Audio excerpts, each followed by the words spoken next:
About a lot. I don't want anyone to think I'm not grateful for that opportunity and experience. I am incredibly grateful for it. However, it was a really hard time for me on this show. Definitely the hardest thing I've ever been through. So I don't really talk about it a lot. If you've ever watched Dancemoms, which I assume you have if you're watching this video, my mom and my former dance teacher got into a huge fight. Actually, let me rewind.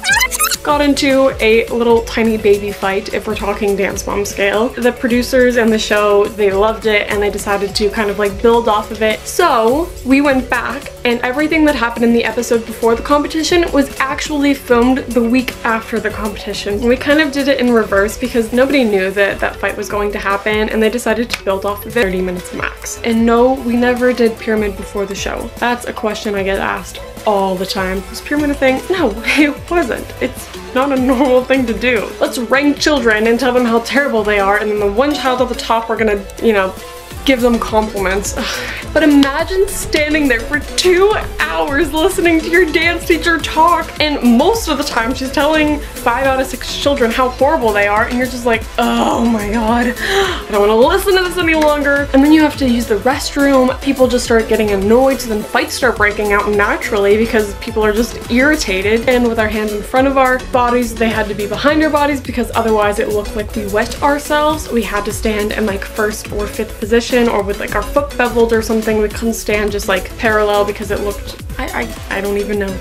Literally talking about this makes me exhausted. And when we filmed an interview, we were always talking about the previous week in the interview. Say I had a solo the previous week, then that day on Tuesday I would talk about how my solo was. I would talk about the whole week leading up to the competition and then how the competition went, how I felt about what score I got, things like that. In fact, there was my old studio and then there was like a road and then there was a doctor's office. I don't know if they didn't use the top part or what, but we ended up renting it out and that served as our base camp. So that's where the tutoring room was, that's where a lot of the crew's offices were, that's where the interview rooms were, that's where we had lunch all the time. It served as like I said, our base camp. So now we're getting into some of the fun, juicy stuff.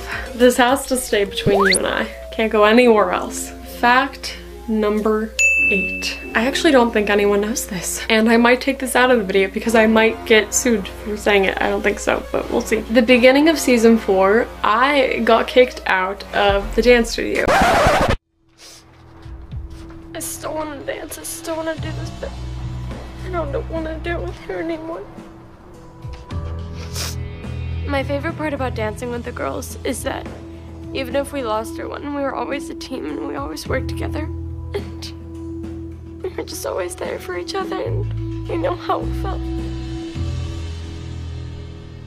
I was still on the show and my former dance teacher couldn't kick me off of the show because she didn't have that power or the ability. But I got kicked out of the studio because to be a part of her studio you had to sign a contract. A few of the main reasons my mom wouldn't sign was because it said stuff like you couldn't gain or lose 5 to 10 pounds, something like that. You couldn't do anything to your hair, you couldn't do anything to like piercings, no tattoos, which of course flipping 12 years old, I'm not doing any of that. I don't know if I would say I got kicked out more than I chose to leave because I knew what would happen if I didn't sign the contract, but I wasn't willing to agree to all of those terms, and she also wanted 10% of the money I made and I wasn't willing to agree to that. That's when the real issues started happening and it became really awkward between some of my old dance friends that weren't on the show, my old dance teachers, and I. And season 4 was probably the hardest season for me to go through. Fact number 9. Now this is when it gets really serious. So why I left Dancemoms. I think this might be well known at this point.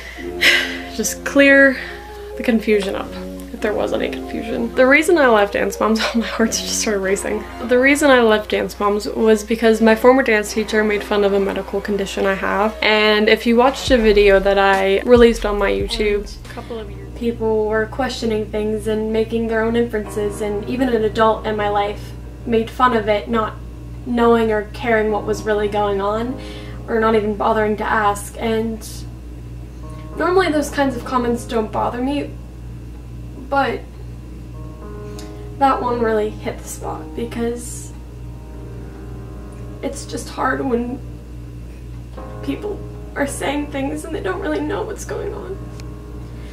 And then we got a call from the doctor, finally, and it was the best possible thing that it could have been. It was silent sinus syndrome. Sorry, I need a minute. Released on my YouTube a couple of years ago. I have a condition called silent sinus syndrome, and I don't need to go through it again. Some might say that it wasn't that serious what she said, which I would disagree. And I mean, if you know anything about Dancemoms, you probably know that I was my former dance teacher's least favorite student. She was really rough on me that year. We were at nationals. My mom was actually sticking up for one of my friends that I used to dance with. My dance teacher decided to start yelling at my mom about me. We were in the back room and we weren't supposed to be there, but we heard everything that was said. The crew that took care of the girls, they would always like separate us from that, which was great. But I just happened to be listening and I heard everything she said, and they didn't show it on Dancemoms, and it's not really said a lot, but she made fun of me. As much respect as I have for her as a dance teacher and as a person, and of course with everything she's going through right now, what she said was horrible.